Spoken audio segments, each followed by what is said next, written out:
কার্যকর যৌন নিপীড়ন প্রতিরোধ ও অভিযোগ নিষ্পত্তি সেল গঠন ও সক্রিয় করতে হবে। এবং 5 এবং সর্বশেষ যে দাবি সেটি হচ্ছে ভুক্তভোগী সহায়তা ও প্রমাণ সংগ্রহ ব্যবস্থা। প্রত্যেক জেলা সদর হাসপাতালে ওয়ান স্টপ ক্রাইসিস সেন্টারকে প্রয়োজনীয় জনবল, দ্রুত ও নির্ভরযোগ্য ফরেনসিক পরীক্ষা, চিকিৎসা সরঞ্জাম, মনোসামাজিক ও আইনি সহায়তার মাধ্যমে পূর্ণাঙ্গ করতে হবে। এ পর্যায়ে আমাদের যে লিখিত বক্তব্যটি রয়েছে সেটি পাঠ করবেন। আমাদের মাঝে উপস্থিত রয়েছেন রেসিডেন্সিয়াল মডেল স্কুলের 9ম শ্রেণীর শিক্ষার্থী নাবিল। তিনি আজকে আমাদের যে লিখিত বক্তব্য সেটি পাঠ করবেন। আসসালামু আলাইকুম, আমার নাম তানজিম মাসুদ রাদেফ। আমি ঢাকা রেসিডেন্সিয়াল মডেল কলেজের 9ম শ্রেণীর একজন ছাত্র। আজ আমরা শুধু একজন রামিসার জন্য এখানে দাঁড়াই নাই, আমরা দাঁড়িয়েছি প্রত্যেকটা রামিসা, নুসরাত, আসিয়া আর ওই অসংখ্য মেয়েদের জন্য যাদের গল্প কোনোদিন নিউজে পর্যন্ত আসে নাই। একটা দেশ কতটা উন্নত এটা শুধু বড় বড় বিল্ডিং দেখে বোঝা যায় না। আসল উন্নত দেশ সেটাই যেখানে নারী আর শিশুরা নিরাপদে বাঁচতে পারে। আজ একটা 8 বছরের বাচ্চা যদি রেপ আর খুনের শিকার হয় তাহলে এটা শুধু একটা পরিবারের কষ্ট না, এটা পুরো সমাজের ব্যর্থতা।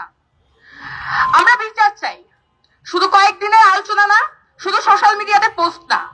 আমরা চাই দ্রুত বিচার, কঠোর শাস্তি আর এমন একটা সিস্টেম যেখানে অপরাধ করার আগেই মানুষ যেন ভয় পায়। যারা তাদের মেয়ে হারিয়েছে তাদের কষ্ট শুধু তাদের একার না, আজ পুরো দেশ এই ব্যথা অনুভব করছে। আর আমাদের বাড়ি চলে যাওয়া না, আমাদের দায়িত্ব হলো পরিবার, স্কুল আর সমাজের প্রত্যেকটা জায়গায় রেসপেক্ট, মানবতা আর সচেতনতা ছড়িয়ে পড়া। নারী আর শিশুদের নিরাপত্তা কোনো দয়া না, এটা হলো তাদের অধিকার। আজ আমরা একটা কথাই বলতে আসছি, আর না, আর কোনো রামিসা না। আমরা বিচার চাই, নিরাপত্তা চাই, মানবিক বাংলাদেশ চাই। ধন্যবাদ।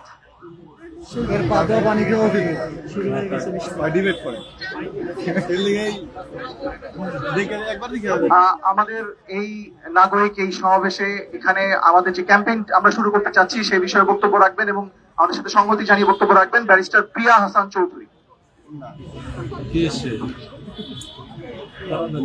ধন্যবাদ।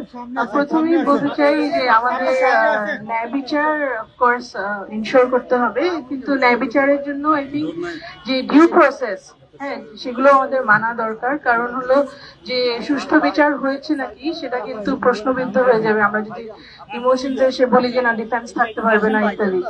এছাড়া আমাদের অ্যাকচুয়ালি নজর দিতে হবে যে কয়টা রিপোর্ট হচ্ছে কিন্তু সেগুলো মামলা হিসাবে অনেকখানি নেওয়া হয় না, এবং কেন নেওয়া হয় না সেগুলো আমরা জানি না, এবং আমাদের কাছে ওভাবে ডেটাও নেই যে আসলে কয়টা রিপোর্ট হয়ে থাকে কিন্তু সেটা মামলা হয়ে থাকে না।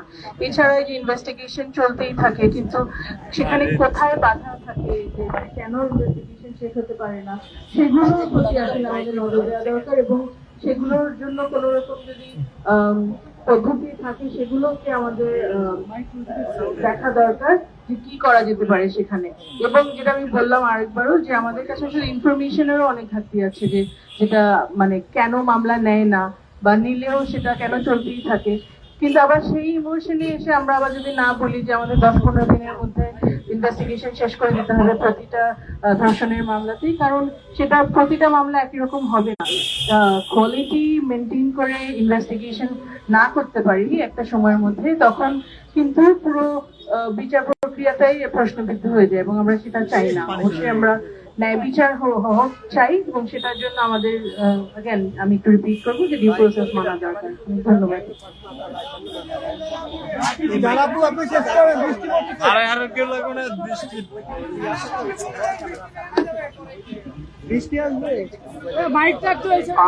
এ পর্যায়ে বক্তব্য রাখবেন লাস্ট ঢাকা ইউনাইটেড